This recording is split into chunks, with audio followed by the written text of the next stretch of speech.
Primera Timoteo, capítulo 2, 11 al 15. Vamos a orar, vamos a leer, orar y empezamos. Dice así: la mujer aprenda en silencio con toda sujeción, porque no permito a la mujer enseñar ni ejercer dominio sobre el hombre, sino estar en silencio. Porque Adán fue formado primero, después Eva. Y Adán no fue engañado, sino que la mujer, siendo engañada, incurrió en transgresión. Pero se salvará engendrando hijos, si permaneciere en fe, amor y santificación con modestia. Vamos a orar. Gracias, Padre. Hemos abierto tu palabra y queremos que tú nos hables directamente de ella. El predicador que está acá es solo un medio. Llénanos hoy de tu palabra, Señor. Gracias por la oportunidad y el privilegio de abrirla y enséñanos en el nombre de Cristo Jesús. Amén. No quiero dar una introducción muy larga de lo que ya dio Richard cuando empezó todo este tema de la feminidad bíblica, pero quiero decir unas cuantas palabras antes de empezar con nuestro tema, para mantener fresco en nuestra mente que la aparición del feminismo como movimiento colectivo ya se inició en Nueva York en el año 1848, siglo XIX,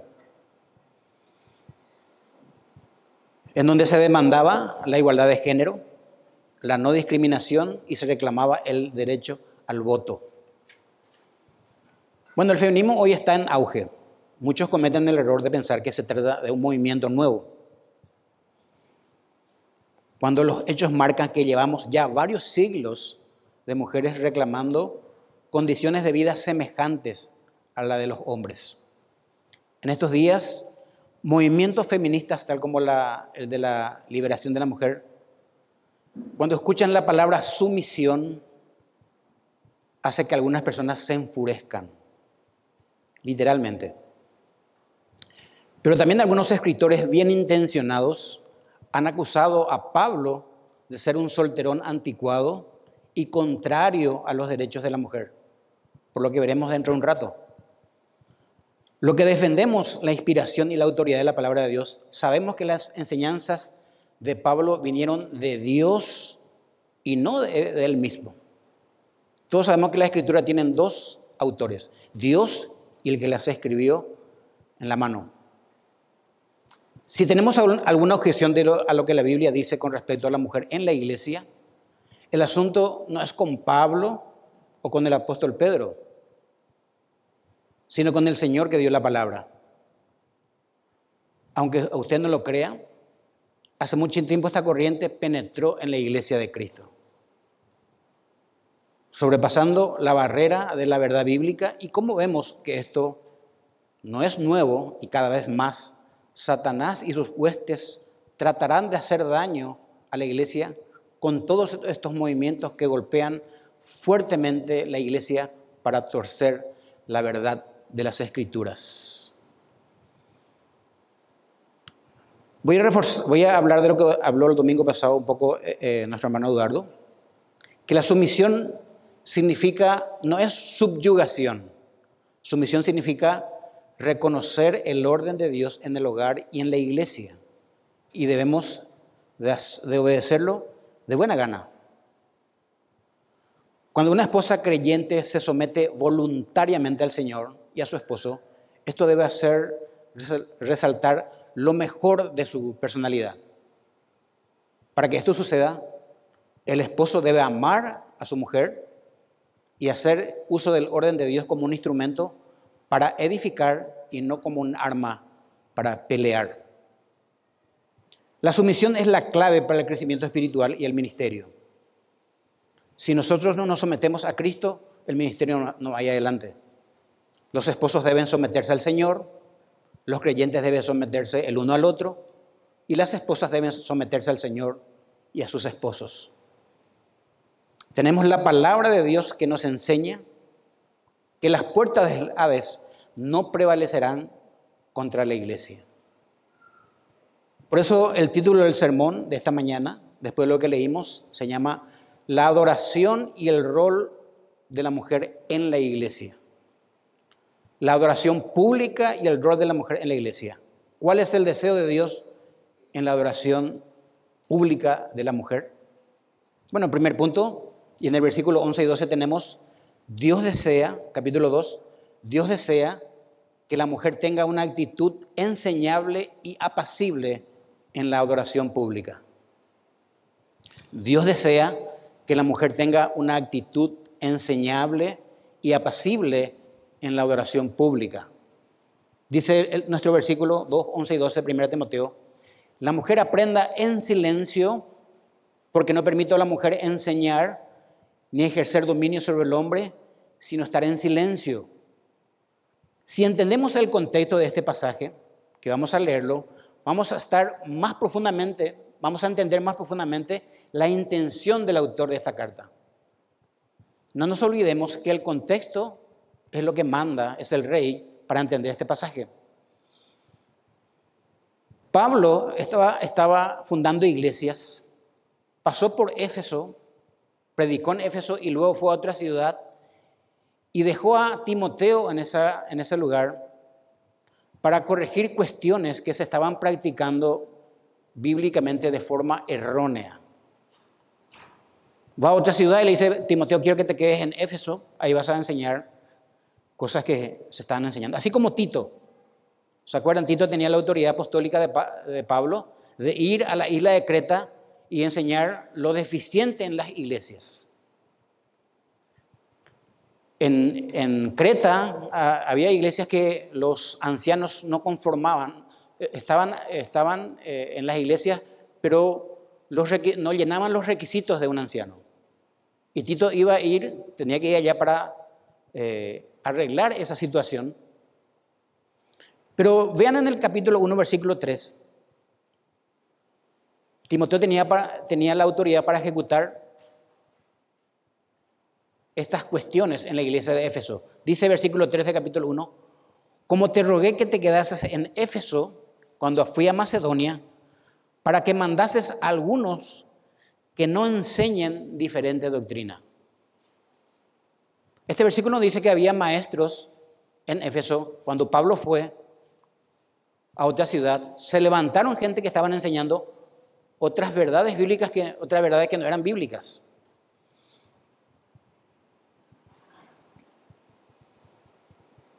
Esta nueva versión internacional dice algo más interesante.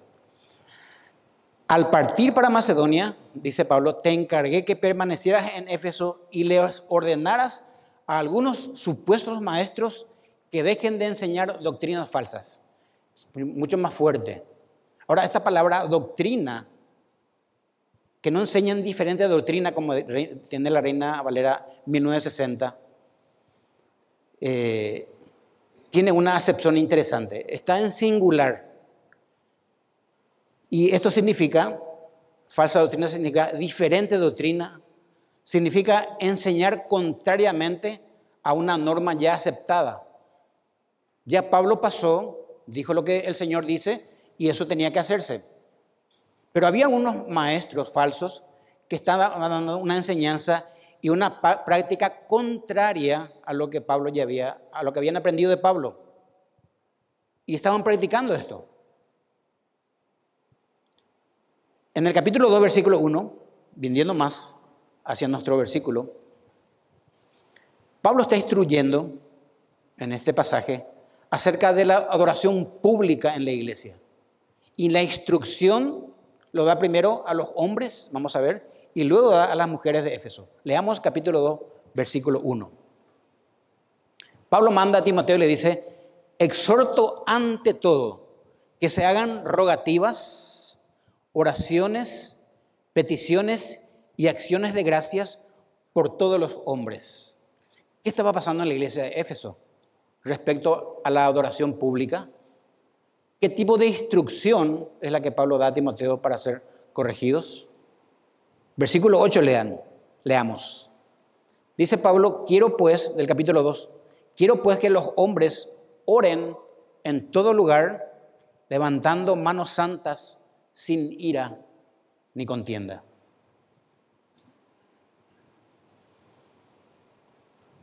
Los hombres debían alzar las manos al cielo, es decir, tendrían que tener las manos limpias de pecado y tener así una pureza de corazón, sin enojos ni contiendas, para que sus oraciones lleguen al mismo cielo. Este versículo se suele tomar en forma literal de alzar las manos. No está mal alzar las manos como algunos hacen para alabar a Dios, pero eso no es lo que dice la Biblia. Lo que dice la Biblia es que los hombres pueden alzar las manos y mostrar que las tienen limpias si tienen un corazón limpio y no tienen contiendas con los hermanos. De eso está hablando la Biblia. Por eso dice, quiero pues que los hombres, en todas partes los hombres oren, levantando las manos al cielo con pureza de corazón, sin enojos ni contiendas. Aparentemente los hombres de Éfeso estaban llevando al culto público sus discusiones o desacuerdos. Y esto era malísimo. Pablo dice, no, los hombres no tienen que ser así. Tienen que tener manos limpias, sin ira ni contienda en sus corazones. Dice Crisóstomo, un padre de la iglesia, no lavadas con agua,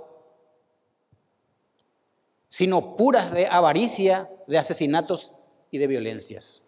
Eso está diciendo Crisóstomo.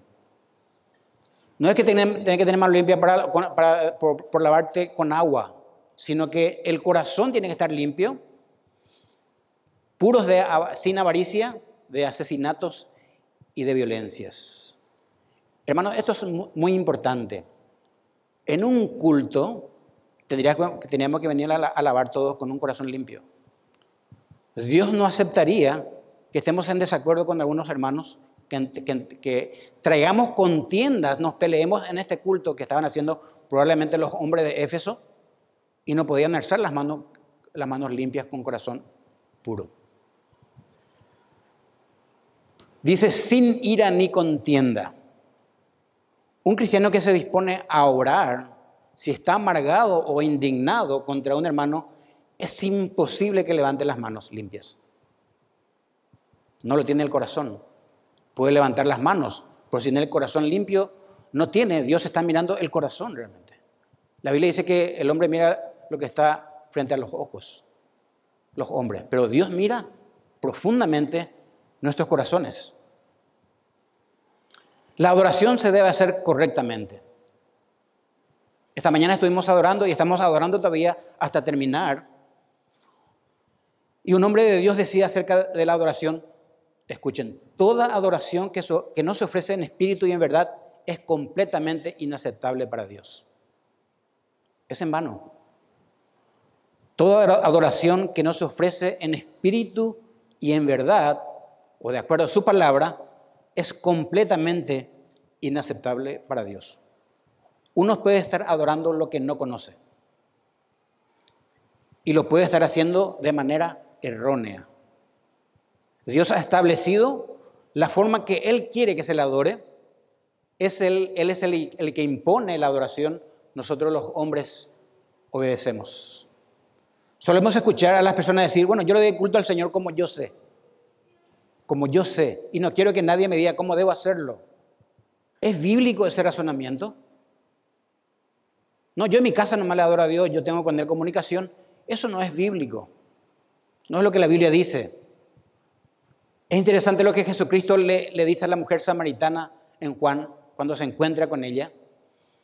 Y le dice la samaritana que en el monte de Gerizim, ahí es donde Dios quiere que se adore. Porque ahí está el templo de los samaritanos. Jesucristo le contesta de una manera impresionante. Le dice Jesucristo, vosotros adoráis lo que no sabéis. Nosotros, le dice Jesucristo, los judíos, adoramos lo que sabemos, porque la salvación viene de los judíos. Es fundamental, hermanos, adorar lo que conocemos. Esta mujer samaritana evidentemente era una religiosa que adoraba por tradición a un Dios que no conocía. Adoraba a un Dios por tradición, a un Dios que no conocía. ¿Por qué es importante adorar lo que conocemos? Lo que adoramos. Este tipo de adoración errada es la que reinaba en la iglesia de Éfeso probablemente, y Pablo manda a Timoteo a corregir las adoraciones públicas de los hombres y de las mujeres.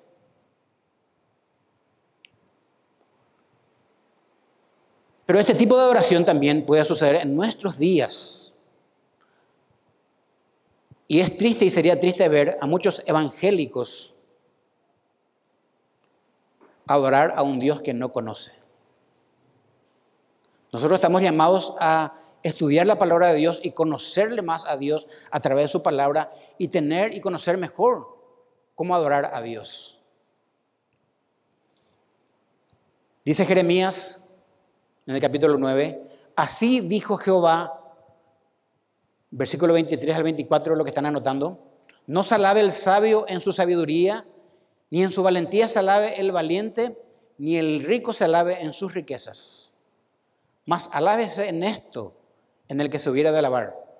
Dice Jeremías, en entenderme y conocerme, que yo soy Jehová, que hago misericordia, juicio y justicia en la tierra, porque estas cosas quiero, dice Jehová. Los cristianos estamos llamados a conocerle a Dios a través de su palabra y tener una mejor adoración. Cuanto más le conozcamos a Dios, mejor va a ser nuestra adoración a Él.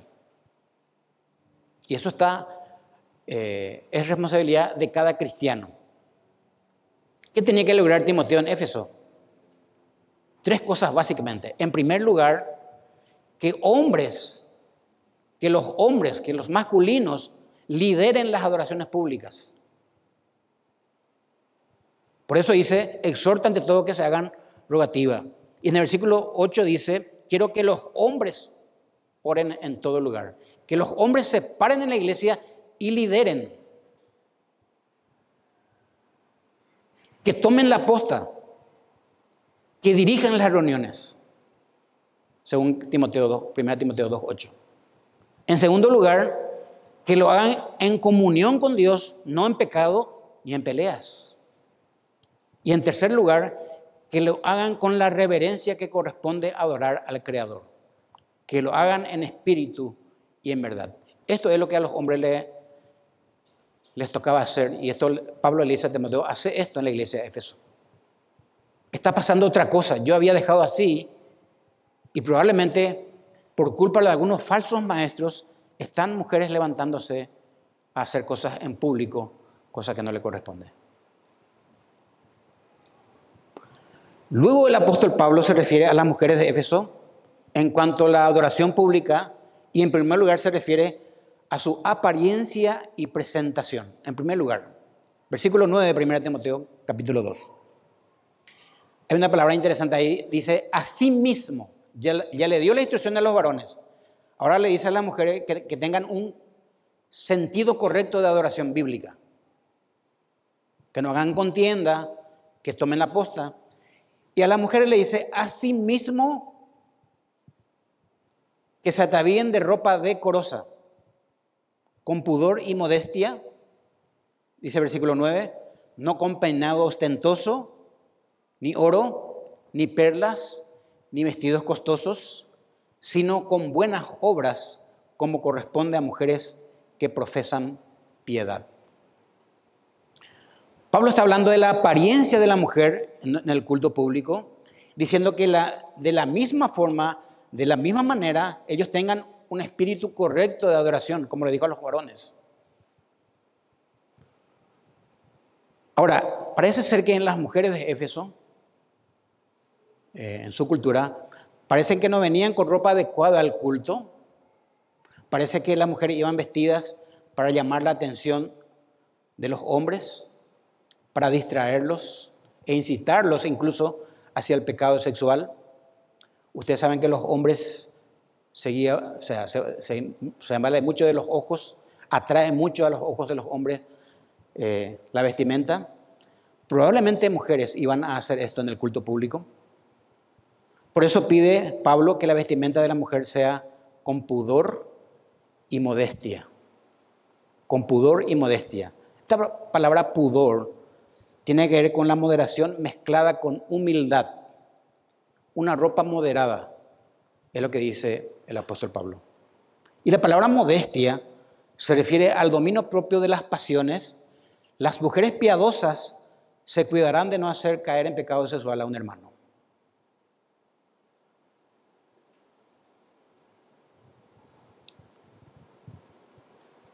Es bueno que las mujeres se arreglen bien para venir a la adoración, es lo que pide la palabra.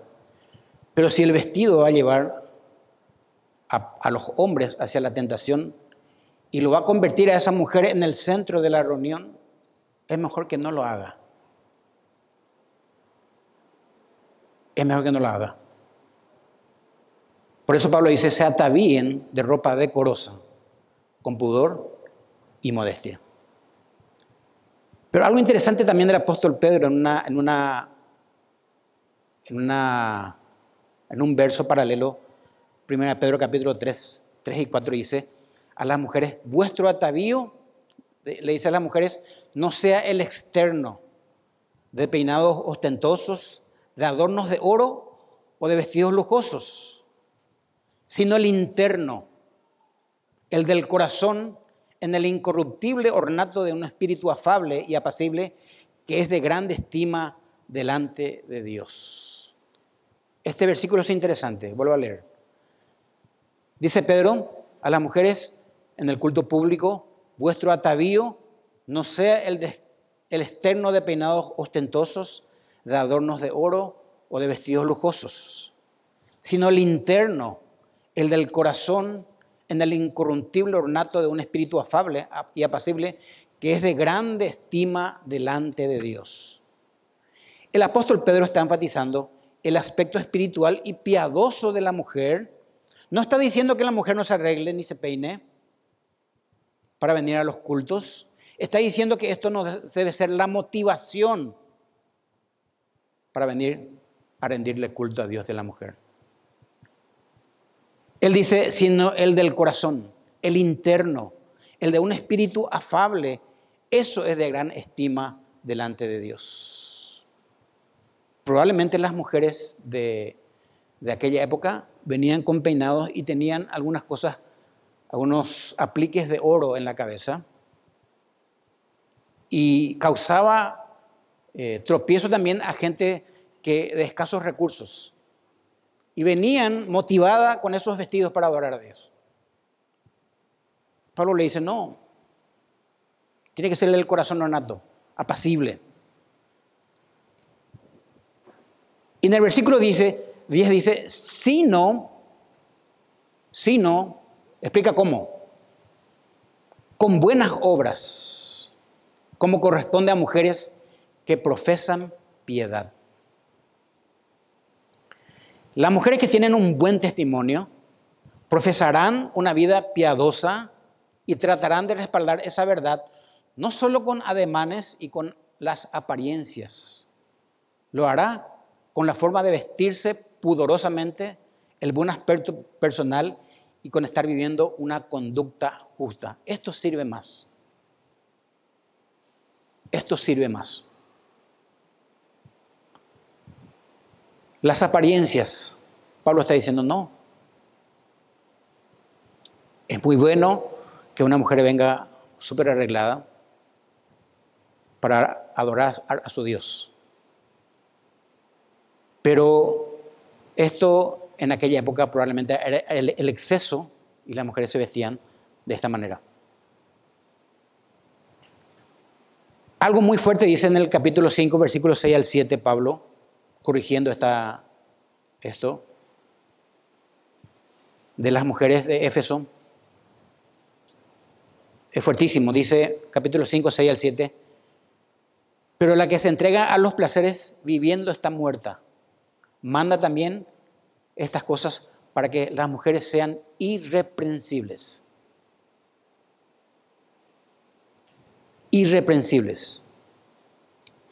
Inmediatamente Pablo agrega acerca del tipo de servicio que la mujer debería ofrecer en el culto y adoración pública.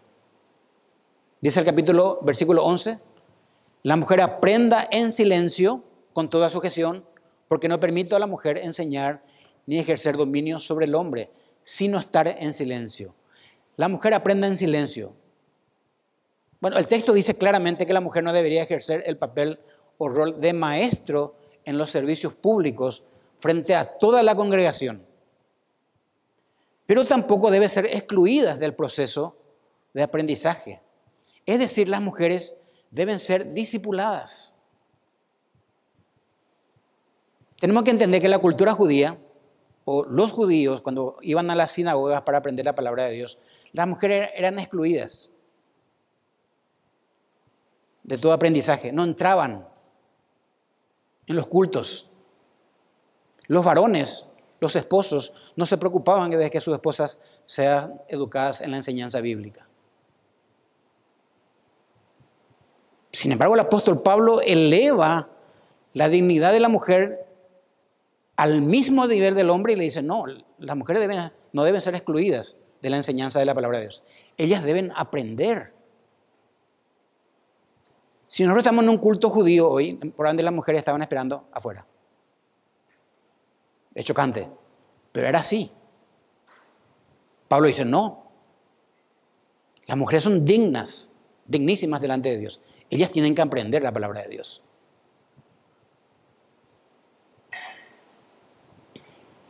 Nuestro texto dice con toda sujeción, con toda sumisión y subordinación.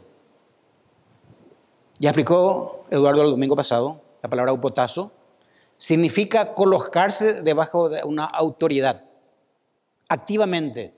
El verbo está en modo activo, de manera que nadie debería colocar a la mujer debajo de una autoridad. Eso sería someterla, como dijimos al principio. No podemos hacer eso. Sin embargo, ella debería colocarse voluntariamente debajo de su autoridad, su marido. Activamente. Ella lo debería hacer. El hombre, si lo hace a la fuerza, sería someter a la mujer. Eso Dios no quiere. No es la voluntad de Dios. Esta palabra upotazo es el mismo término que Pablo utiliza en Efesios 5:22, donde dice las casadas estén sujetas, ahí está la palabra, sujetas, upotazo, a sus propios maridos como al Señor. Concluyendo esta parte, las mujeres no deben gobernar si no están sujetas a sus maridos.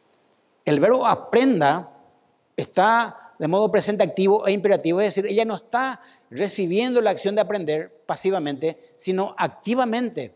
Ella obedece, ella aprende la palabra de Dios, ella no está enseñando.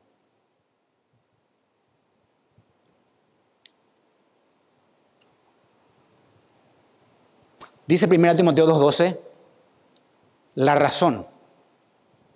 O dice, no permito a la mujer enseñar ni ejercer dominio sobre el hombre, sino estar en silencio. Dice la nueva versión, no permito a la mujer que la mujer enseñe al hombre y ejerza autoridad sobre él, debe mantenerse ecuánime. El apóstol pasa a dar un mandamiento directo apostólico a Timoteo y con este mandamiento pasa a corregir algunos temas en la iglesia, especialmente a lo que se refiere a cultos públicos y al rol de la mujer con respecto al hombre. Estuve viendo este tema y allá por 1987, cuando me convertí, en ese tiempo estos temas y el tema que predicaron los que me antecedieron acerca de la sexualidad o el feminismo no eran tan relevantes predicarla como hoy día. No se predicaba mucho, tal vez porque no hacía falta. Hoy, este movimiento está golpeando fuerte y existen aún en internet miles de comentarios cristianos que apoyan o defienden bíblicamente estas posturas del rol de la mujer y el varón en la iglesia. Y me estuve fijando en algunos.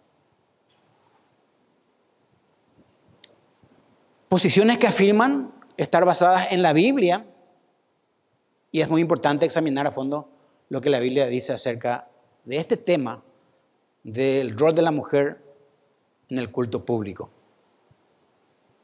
Corrientes cristianas que estudian este tema del rol de la mujer en la iglesia Y ellos dicen que existen dos corrientes que hablan del rol femenino y lo llaman a este principio complementarismo versus igualitarismo. Esta es la palabra, el concepto que manejan. También son cristianos y analizan este tema. Ellos hablan de un consejo sobre la hombría y la feminidad bíblica. Interesante es. Y sostiene que el complementarismo es el punto de vista que Dios restringe a las mujeres para que nos sirvan en los roles de liderazgo en la iglesia y en su lugar llama a las mujeres a servir en roles igualmente importantes, pero complementarios. Ellos dicen que la mujer puede cumplir el rol de liderazgo, pero complementariamente a los hombres. Sin embargo, otra corriente como la Cristianos por la Igualdad Bíblica, este grupo dice que el igualitarismo es el punto de vista de que no hay restricciones bíblicas basadas en el género para el ministerio en la iglesia. Ellos dicen, no, la mujer como el varón igual puede enseñar en la iglesia, públicamente. Y para resumir, por un lado están los igualitarios que creen que hay distinciones de género y como todos somos uno en Cristo, las mujeres y los hombres pueden intercambiar cuando se trata de roles funcionales en el liderazgo y en el hogar. Ellos dicen, no, todos somos iguales. Y ellos creen que, los igualitarianos, dicen que hay un versículo que ellos tienen como su caballito de batalla. Y quiero que hablan en Gálatas 3:28. Y ellos dicen, este versículo, totalmente fuera de contexto, creo que Eduardo ya habló de este tema, pero voy a leer igual. Cuando dice, las mujeres pueden pastorear igual una iglesia, igual que los hombres, Gálatas 3:28 y dice, ya no hay judío ni griego, no hay esclavo ni libre, no hay varón ni mujer, porque todos vosotros sois uno en Cristo Jesús. Sin embargo, ¿es así como se debe entender este pasaje? ¿El contexto justifica tal interpretación? Está muy claro que esta interpretación perjudica el contexto del versículo. Si solamente leyéramos 2 versículos antes, veríamos que está hablando de que todos somos hijos de Dios por la fe. Vean ustedes el versículo 26. Pues todos sois hijos de Dios por la fe en Cristo Jesús. No está hablando de roles o de funciones de la mujer y del hombre en la iglesia. Pero usan este pasaje para decir que ya no hay hombre ni mujer, entonces todos pueden ser pastores o pueden ser apóstoles en la iglesia.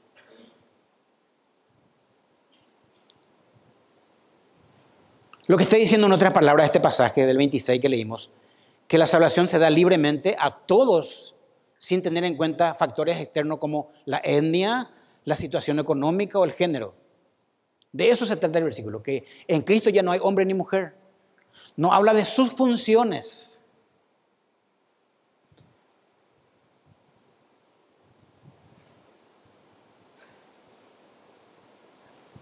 El punto de vista complementario cree en la igualdad esencial de hombres y mujeres como personas.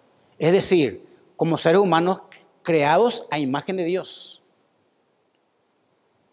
Pero estos complementarios que le doy la razón, dice, mantienen las distinciones de género cuando se trata de roles funcionales en la sociedad, la iglesia y el hogar. El hombre tiene otro rol y la mujer otro, que Dios le dio. Sigamos con nuestro texto. Pablo sigue diciendo, no permito a la mujer enseñar públicamente ni que ejerza dominio sobre el hombre, sino estar en silencio en el culto público. Pablo prohíbe que las mujeres ejerzan cualquier tipo de autoridad sobre los hombres, deben estar sujetas a sus maridos y en la congregación de creyentes son los pastores los que lideran la iglesia de Dios. Sino estar en silencio. Esto llama mucho la atención. ¿Será que la idea de Dios es que las mujeres se mantengan mudas en el culto público? De ninguna manera. No está hablando de eso. Esta palabra silencio, en silencio da la idea que la mujer tenga un espíritu apacible, tranquila, libre de disturbios. No nos imaginamos en la cultura griega cómo eran las mujeres. De temperamento fuerte y se levantaban los cultos y decían cosas. Por eso Pablo le dice en otro versículo que las mujeres le pregunten en su casa a su marido lo que no entendieron en la iglesia. Porque parece ser que mujeres se levantan y decían, ¿y esto qué dice? ¿Y esto qué dice? Y era un caos y un desorden en la iglesia.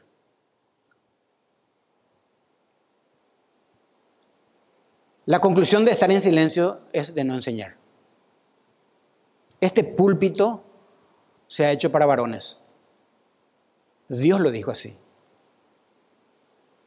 Pero hay mujeres que son buenas maestras, mejor que los hombres, con una mejor dicción, con un mejor orden mental, pueden enseñar a mujeres y a niños de una manera increíble.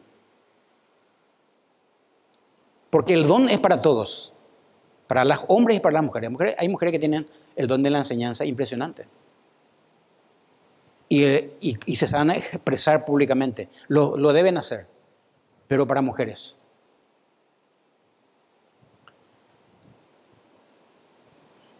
Probablemente algunas proclamadas mujeres líderes intentaban pararse a enseñar y a hablar en forma notable en los cultos guiados por falsos maestros, que estaban enseñando una doctrina diferente a la que enseñó Pablo, y entonces Pablo interviene con amonestación y corrige esto en la iglesia de Éfeso, en una carta. Y le dice a Timoteo, Timoteo, corregí, esto no puede ser.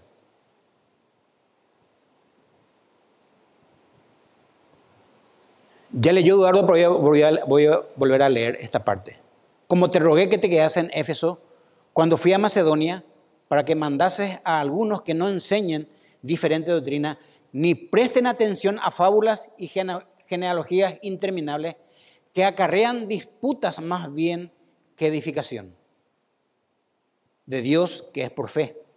Así te encargo ahora, pues el propósito de este mandamiento es el amor nacido de corazón limpio y de buena conciencia y de fe no fingida, de las cuales cosas, desviándose algunos, se apartaron a vana palabrería, queriendo ser doctores de la ley, sin entender ni lo que hablan ni lo que afirman. Esto es fuertísimo. Cuando se leyó esta carta en la iglesia de Éfeso, yo no sé qué habrán pensado los falsos maestros que estaban sentados en el asiento ahí. Cuando se lee esta carta en la iglesia de Éfeso, se desviaron a vana palabrería. Ahora hay un versículo paralelo que quiero que abran, que es bueno analizar, que el mismo Pablo escribió con respecto a las mujeres en el culto público. 1 Corintios capítulo 14, 33b al 34.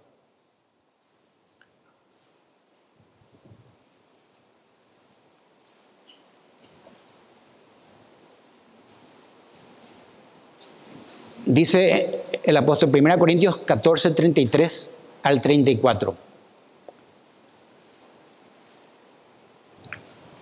Como en todas las iglesias de los santos, vuestras mujeres callen en las congregaciones, porque no les es permitido hablar, sino que estén sujetas, como también la ley lo dice.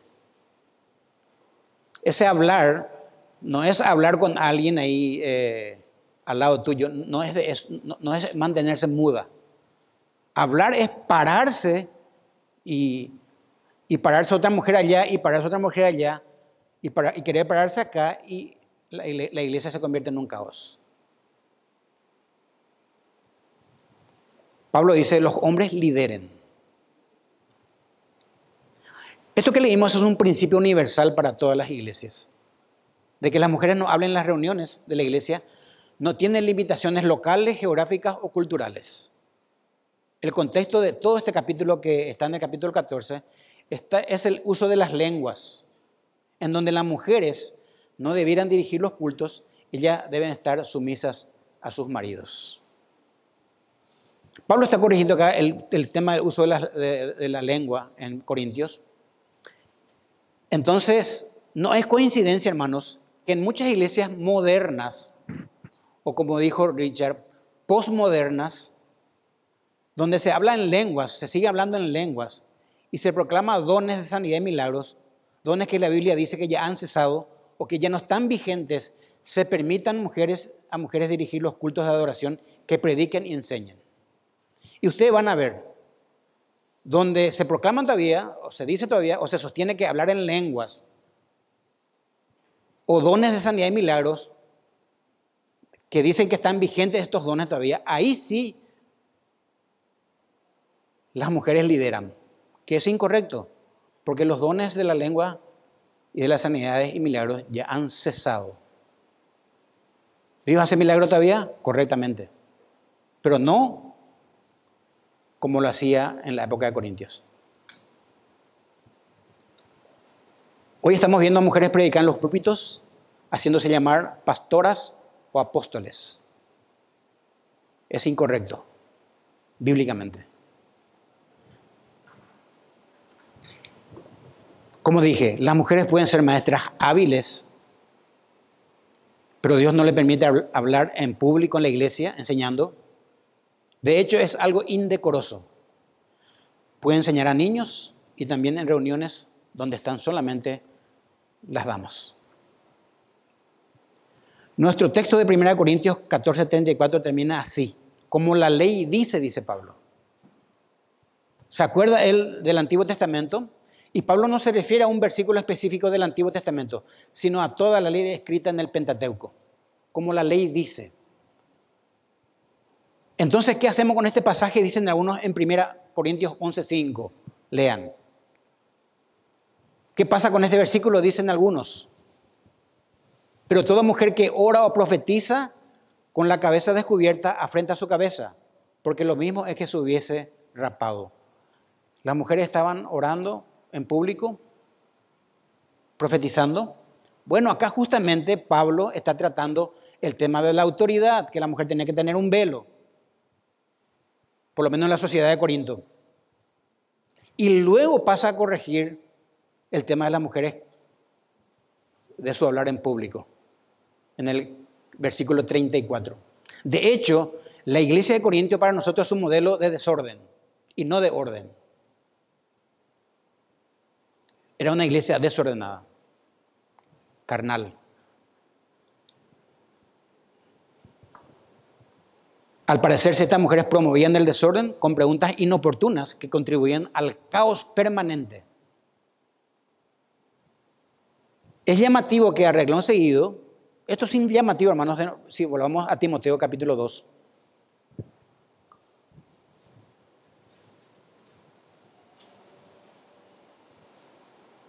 A renglón seguido, después de asignar el rol de la mujer en el culto público, el apóstol Pablo sigue escribiendo la carta y escribe acerca de los requisitos de los pastores, ancianos y obispos, que son la misma cosa.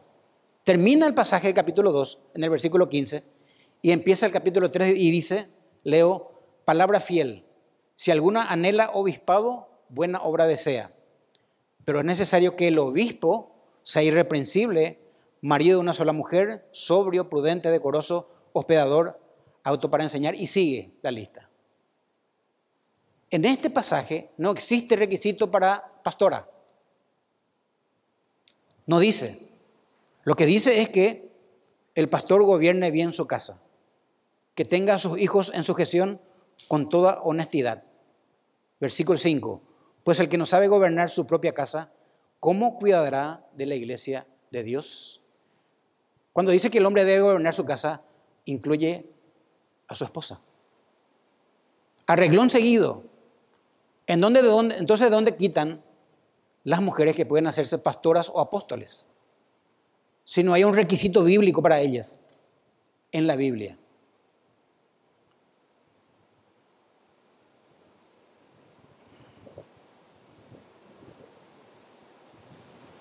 Las enseñanzas apostólicas de Pablo fueron dadas directamente por Dios.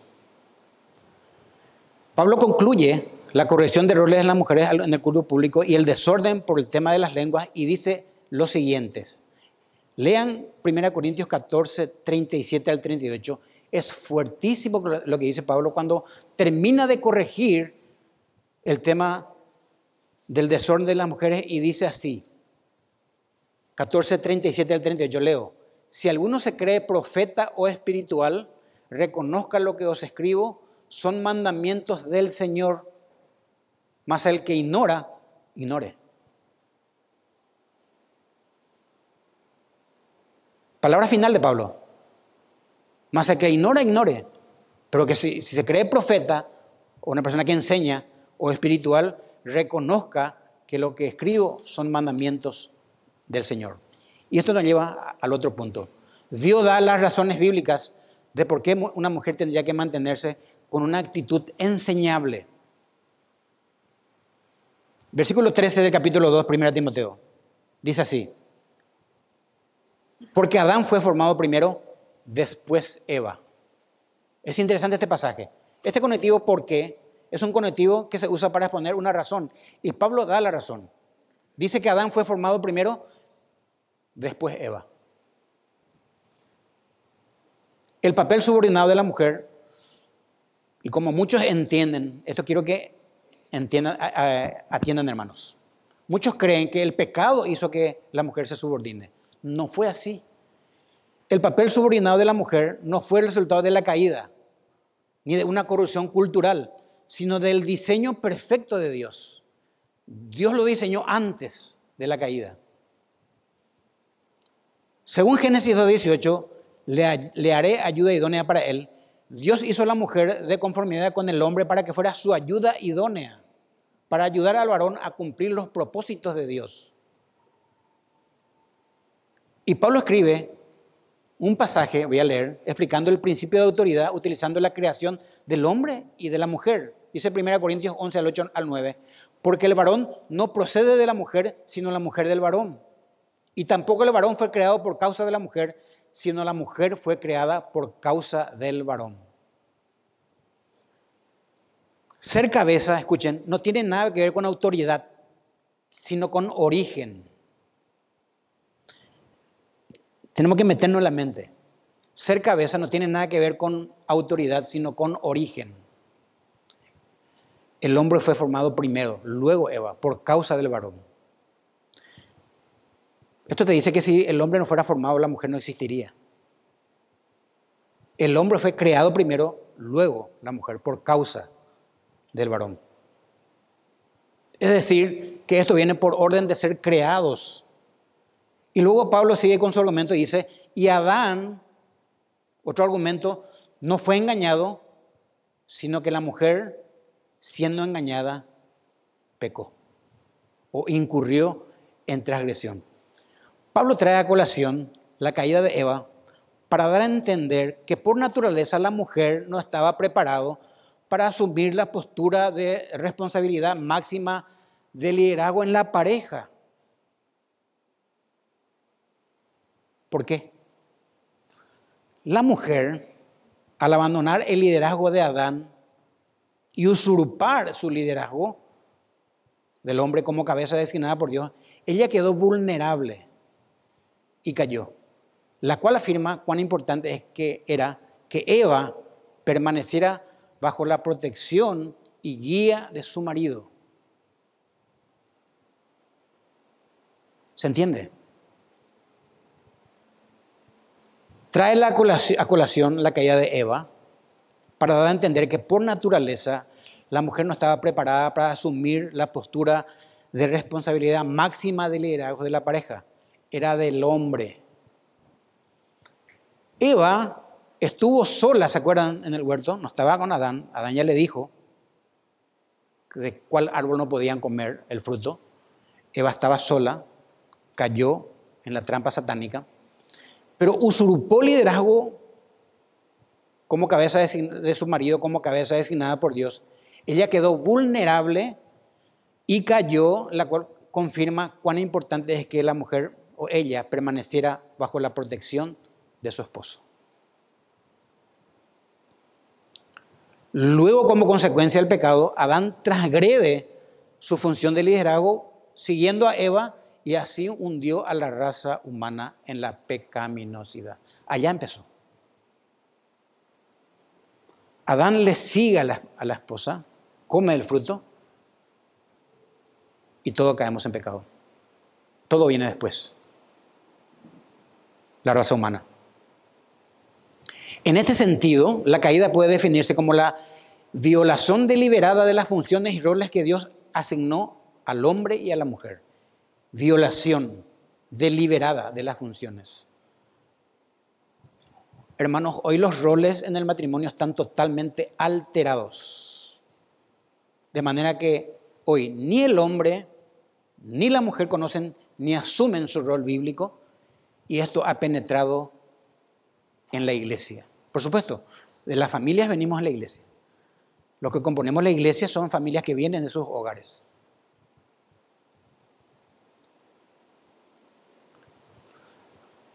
No puede una familia tener una buena formación cuando estos órdenes están alterados.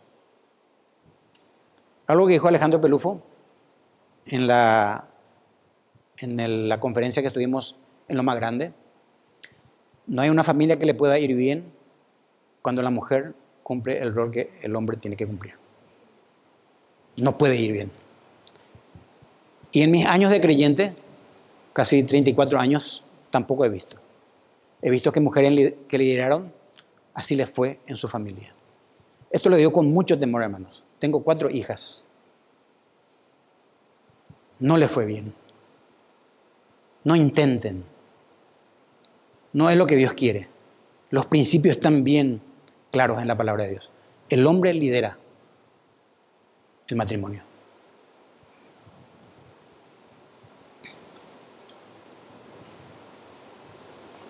Algo interesante que veo en todos nuestros pasajes estudiados. El apóstol Pablo nunca tocó la dignidad y la esencia de la mujer. Nunca. No podía hacer. Porque las mujeres son tan dignas como los hombres delante de Dios. En su esencia son tan dignas delante de Dios. Solamente que Dios mismo ha designado sus funciones en su correspondiente lugar. Y esto es interesante que dijo Richard. Muy rápido dijo para mí cuando predicó. La palabra ayuda parece ser que es inferior. Israel dijo, Dios es nuestro ayudador. Dios le ayudó a Israel. ¿Es Dios inferior que Israel? No. Israel es creación de Dios. Por eso cuando ustedes escuchan ayuda, es para ser inferior. Es mi ayudante. Porque se cree que el ayudante se maneja así, el inferior. En el caso de la mujer, cuando es ayuda idónea, piensen las mujeres que no es algo inferior, que no es algo indigno, sino que Dios dijo, Israel dijo de Dios, Dios es nuestro ayudador. Y el último punto, Dios crea un rol para la mujer de cómo será preservada en la fe. Versículo 15, nuestro último pasaje. Este es un pasaje controversial, discutido, muy poco entendido y muy difícil. Dice de la mujer, pero se salvará engendrando hijos, si permaneciere en fe, amor y santificación con modestia. En este pasaje Pablo está hablando de la contribución de la mujer dentro del rol que Dios le otorga. Esta palabra se salvará, no es soter, es soso, un término neotestamentario común para salvación. Pero esta palabra también puede significar 2 cosas muy interesantes: rescatar y preservar seguro y sin daño. Vuelvo a repetir. La palabra no es soter, sino es soso en griego, un término neotestamentario común para salvación. La palabra también puede significar rescatar, preservar seguro y sin daño. Y voy a leer 2 pasajes que hablan de esto. No hace falta que busquen, voy a leer, es muy corto. Para los que anotan, Mateo 8:25. Dice, y vinieron sus discípulos, cuando estaban en la barca había tormenta, y dice vinieron sus discípulos y le despertaron diciendo, Señor, sálvanos, que perecemos. Ahí está la palabra soso. No es salvación del alma, sino de la situación en que estaban, ¿me entienden? Por eso esta palabra, se salvará engendrando hijos, no es de salvación del alma, está hablando. Está hablando de preservar seguro y sin daño. La mujer se va a preservar seguro y sin daño haciendo esto, dice Pablo. Segunda Timoteo 4:18 dice, Pablo, cuando estaba siendo juzgado para ir al sacrificio, a morir, dice Pablo, y el Señor me librará de toda obra mala y me preservará para su reino celestial. Ahí está la palabra, me preservará. Soso, preservar. No es salvar alma. Pablo era salvo. Es obvio que Pablo no tiene el propósito de enseñar que las mujeres se salvan eternamente de la paga del pecado engendrando hijos. Porque parece que dice el versículo así, voy a leer de nuevo. De la mujer dice en el versículo 15, se salvará engendrando hijos, si permaneciere en fe, amor y santificación, como decía. Pablo nos está enseñando eso, que se salvan las mujeres eternamente del pecado, de la paga del pecado, engendrando hijos. ¿Qué pasa con la estéril entonces? Con la mujer estéril, que no puede tener hijos. Eso contradeciría enormemente la doctrina de la salvación. Además, Pablo está escribiendo una iglesia, la iglesia de Éfeso, donde se congregaban mujeres que eran salvas o cristianas que han creído en Cristo. Pablo lo que está enseñando acá es que aunque una mujer precipitó la caída de la humanidad al pecado, como vimos de Eva, y las mujeres tienen esa responsabilidad, todavía pueden salvarse de ese estigma cuando tiene hijos.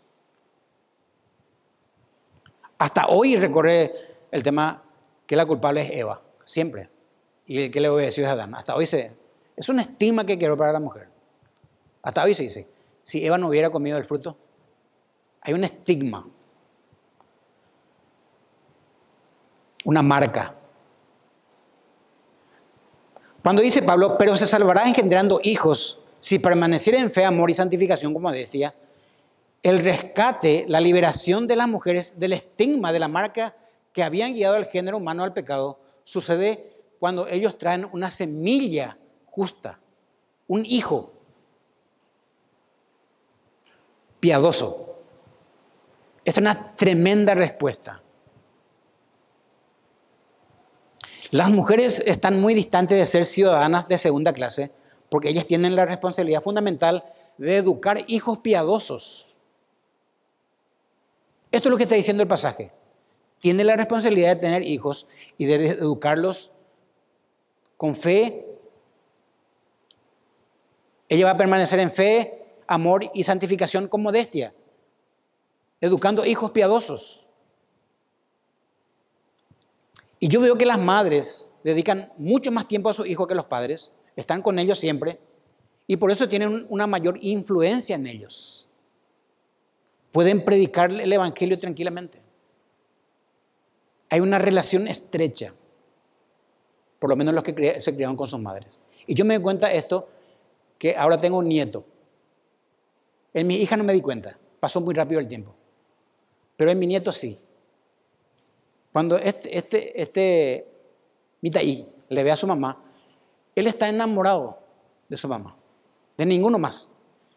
Ella tiene la total responsabilidad de quitar ese estigma que tienen las mujeres, criando a su hijo piadosamente, con temor a Dios. Y eso tenían que hacer todas las mujeres. Ahora con mucho más fervor he de enseñar a las mujeres que se van a casar, de que realmente ese estigma de las mujeres, que a las mujeres se le dio, viene por esto. Cuando ellos engendran hijos y que ellas permanezcan, y sus hijos permanezcan en fe, amor y santificación. Ella y sus hijos, con modestia. Esto es lo que el apóstol Pablo está diciendo. Los padres no pueden conocer la estrecha relación que establecen las madres con sus hijos. Desde el embarazo, 9 meses le tuvo ahí. El nacimiento, la infancia y los primeros años de la niñez. El punto de Pablo es que, aunque la mujer condujo al género humano al pecado, ahora las mujeres tienen el privilegio de llevar al género humano del pecado a la piedad. ¿No? Sus hijos nacen pecadores. Se convierten y las madres tienen la responsabilidad de guiarles hacia Dios. Es claro. Es menos, por eso la mujer, tremenda responsabilidad. Yo no me animo. Estoy viendo, le está atendiendo a su hijo, llora, no sabe qué quiere. Y a veces me pregunto, ¿qué habrá pasado con las mujeres que tuvieron 15 hijos? Esto ya es mucho para mí, ¿verdad? Viene de darle su leche, a tal hora llora, no quiere, no sabe qué quiere.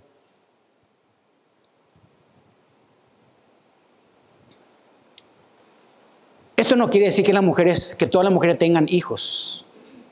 Ni todas las mujeres tendrán hijos. Hay mujeres estériles, que Dios no permitió. Algunas no tendrán. Pablo inclusive en su carta dice que No quiere incluso que algunas se casen, que se queden así. Ahora, Pablo está tratando de la generalidad de las mujeres.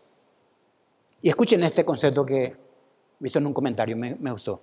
El dolor asociado con el alumbramiento fue el castigo por el pecado de la mujer, Génesis 3:16. Con dolor darás a luz.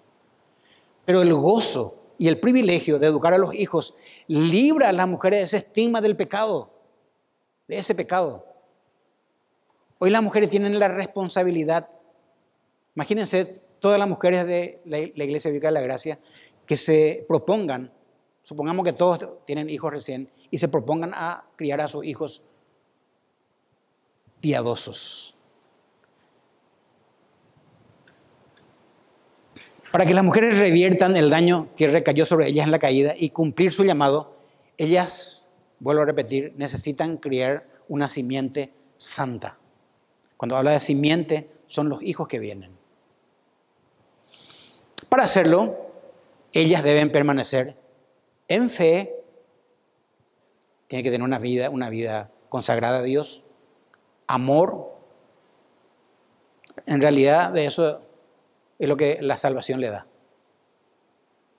Fe, amor. Y ellas deben permanecer en santificación con modestia. Es la misma apariencia y conducta y comportamiento que se exige de las mujeres creyentes en la iglesia, que se convierte en su liberación de cualquier estado inferior al vivir piadosamente y criar hijos piadosos. En este pasaje vemos cómo Dios ha balanceado perfectamente las funciones de los sexos. Los hombres deben ser líderes en la iglesia y en la familia.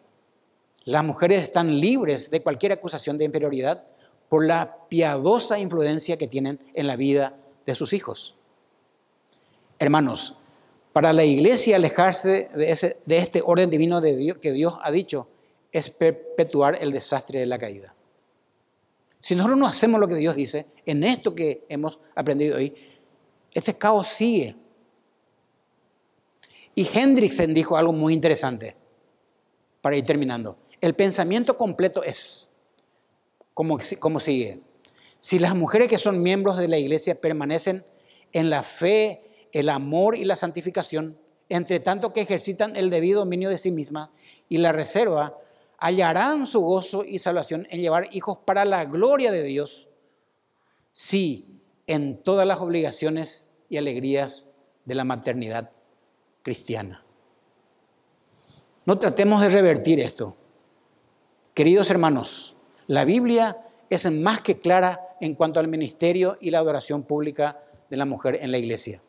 No podemos nosotros interpretar este pasaje a nuestro antojo. La bendita palabra de Dios. El Señor dice en el libro del profeta Isaías, capítulo 66, algo interesante. Él mirará a los humildes y a los que tiemblan delante de su palabra. Repito, Isaías dijo esto, capítulo 66, que Dios mirará a los humildes y a los que tiemblan delante de su palabra. Las mujeres piadosas tienen un ministerio importante en la asamblea local. Acá hay mujeres que están orando, hermanos, por los que predican y por las predicaciones de todos los domingos. Vaya ministerio. No hace falta que se vean. Ellos en sus piezas, en sus dormitorios están orando de rodillas para que la palabra de Dios llegue clara a ustedes. Están orando por nosotros y por las predicaciones. Dios es un Dios de orden. Y si todo se hace así, decentemente, entonces Dios bendecirá. Vamos a orar. Gracias, Padre, por tu amor, tu fidelidad. Esta mañana hemos abierto de nuevo tu palabra y tú nos has hablado a nuestros corazones. Te agradecemos por ello, Señor. Gracias porque realmente nos gozamos cuando nos alimentas de ella.